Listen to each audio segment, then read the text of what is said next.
इस जमाने की बात की जो हमारा जमाना है, और इस जमाने की बात करते हुए यीशु मसीह ने कहा कि आखिर वक्त में झूठे मसीह और झूठे नबी उठ खड़े होंगे और मुमकिन हुआ तो किन को गुमराह करेंगे। सो झूठे मसीहों का टारगेट बरगजीदा लोग हैं।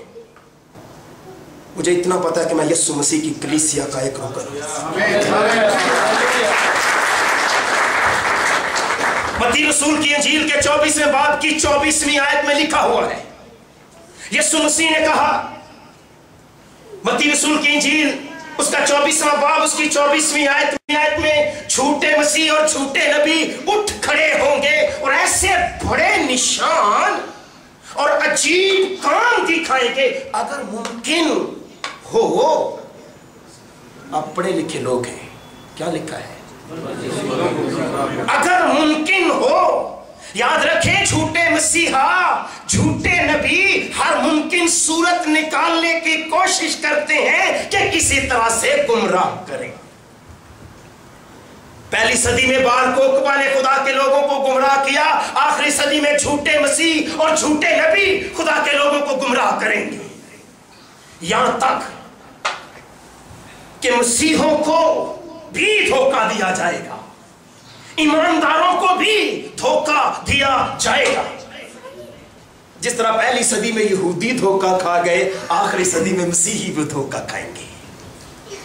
लेकिन उसने कहा तुम्हारा दिल ना घबराए, खुदा पर ईमान रखते हो, मुझ पर देखो, देखो मैंने तुमसे पहले ही कह दिया है, जब इन बातों को होता देखो तो जान रखो कि वक्त करीब है, जान रखो कि दुल्हा आने वाला है। मुकाशवा की किताब हमारे सामने दो रहनुमाओं की बात करती है।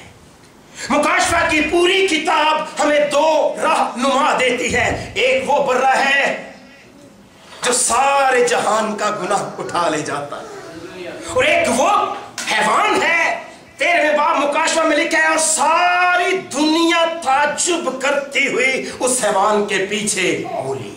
सारी दुनिया ताज्जुब करती हुई उस हैवान के पीछे होली।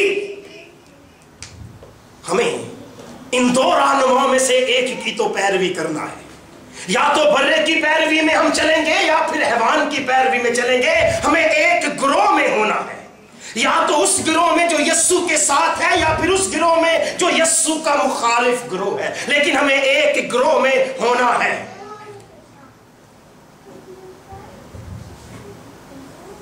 मुकाशवा के 13वें बाब में एक हैवान का जिक्र किया गया है। उस हैवान के बारे में कहा गया है कि उसकी परस्तिश सारी दुनिया करती है। मेरे अजीजों, जिस उन्वान को आज मैंने छेड़ने की कोशिश की वो है नबूवतों का मसीहा। जब आप नबूवतों को इकट्ठा कर कर के जोड़ते जाएंगे तो आपका मसीहा आपको दिखाई देगा। जब आप नबूवतों को बाइबल मुकद्दस के सीने पर असली मकाम पर रखते जाएंगे तो मन में यस्सु की असल शबीह उमड़ आएगी। जब आप नबूवतों के आईने में अपने नजात दहिंदा को देखेंगे तो आप जान लेंगे कि यस्सु ही मसीहा है।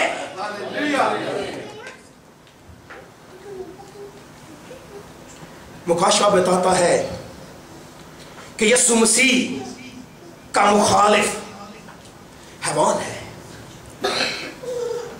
मुखालिफ मसीह हैवान है, लेकिन मुखालिफ मसीह हैवान या झूठा नबी दुनिया में यह दावा करते हुए नहीं आएंगे कि वो जैली है। हैवान, झूठा नबी या मुखालिफ मसीह दुनिया में आकर ये नहीं कहेंगे कि मैं मुखालिफ मसीह हूं, मुझसे बच के रहिएगा। नहीं, वो तो भरूपिये बनकर आएंगे, वो तो नकली होंगे मगर असल का रूप धार के आएंगे। कभी आप में से किसी ने 100 के नोट पर जो जैली हो उस पर लिखा हुआ ये देखा हो कि नोट 100 का है, लेकिन उसके ऊपर जो लिखा हुआ है वो 50 लिखा हुआ? क्या जो जैली नोट बनाएगा 100 का उसके ऊपर 50 लिखेगा? क्या जैली नोट बनाने वाला नोट के ऊपर लिखेगा जैली करेंसी के ध्यान नाल इस्तेमाल करे? नहीं, जैली में और असली में थोड़ा ही फर्क होगा। अमेरिका में जब जैली करेंसी शुरू होती है और उन्हें पता चल जाता है कि किसी तरह मुल्क में जैली करेंसी चल रही है, तो वो अपने जासूसों को वाशिंगटन डीसी में बुला लेते हैं और वाशिंगटन डीसी में वहां पर उनके सामने वो दिन आता है, असली नोट फेंके जाते हैं। जासूसों से कहा जाता है कि इनकी सर्च करो। हफ्ते लग जाते हैं असली नोटों की छानबीन करते हुए, महीने भी लग जाते हैं। फिर एक वक्त आता है कि जासूसों को बगैर बताए उनके सामने नकली नोट रखे जाते हैं। वो हाथ लगाते कहते हैं ये नोट नकली है। क्यों? क्योंकि वो असल में स्पेशलिस्ट बन चुके होते हैं। मेरे अजीजों, असल को जानिए। नकल से बचने के लिए असल को जानिए, और असल यीशु मसीह है। असलियत में स्पेशलिस्ट बनिए, असलियत में माहिर बनिए, असली को जानिए, तो आप फ्रेब से बच जाएंगे। हम धोखे की दुनिया में जी रहे हैं जहां पर हमारे रहनुमा के रूप में इब्लीस हमें धोखा देने की कोशिश कर सकता है। असली को जानिए, यीशु मसीह को जानिए। वो असली है, उसका जलवा नूर तो ज़मानों में, सदियों में चमकता हुआ हमें दिखाई देता है। यीशु मसीह नबूवतों के वसीले से हमारे सामने नबूवतों का मसीहा बनकर आते हैं और हमें अपनी पहचान करवाते हैं कि वो खुदा का इकलौता पुत्र है जो जमीन से इसलिए उतरा कि अपनी मर्जी नहीं बल्कि अपने भेजने वाले की मर्जी को पूरा करे। मैं दुनिया में इसलिए नहीं आया आपकी सजा का हुक्म करूं, बल्कि इसलिए कि दुनिया उसके वसीले से जिंदगी पाए। उसने कहा मैं जमीन पर इसलिए नहीं उतरा क्योंकि मैं आसमान से इसलिए नहीं उतरा हूं कि अपनी मर्जी के मुआफिक अमल करूं, बल्कि इसलिए कि अपने भेजने वाले की मर्जी के मुआफिक अमल करूं।